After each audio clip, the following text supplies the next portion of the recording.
শুভ দুপুর বন্ধুরা। দেখো আজকে আমি কি রান্না করছি। আমাদের বাড়িতে না আমরা সবাই চিংড়ির ভীষণ ভক্ত, সে ছোট ছোট চিংড়ি হোক বা বড় চিংড়ি, যে কোনো চিংড়ি।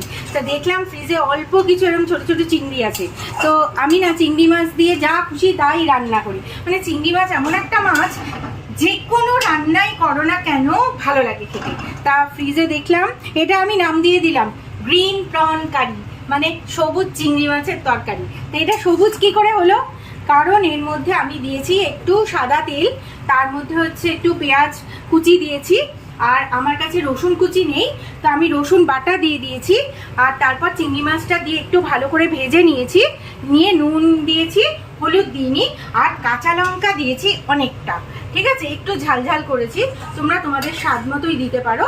আর এই যে সবুজ একটা পেস্ট দেখছো না, এটা একটা পার্সলে পাতা, এটা ধনে পাতা নয়। পার্সলে পাতাটা আমার সোনারানী মিক্সার গ্রাইন্ডারে ভালো করে পেস্ট করে দিয়েছে, ওই পেস্টটা আমি দিয়ে দিয়েছি পার্সলে পাতাটায়। পার্সলে পাতা দিয়ে চিংড়ি মাছটা রান্না করলাম, তো গন্ধটা কিন্তু ভালোই বেরিয়েছে। এটা আমি নিজে নিজে মন থেকে করলাম একদম, আমাদের হয়তো ভালো নাও লাগতে পারে।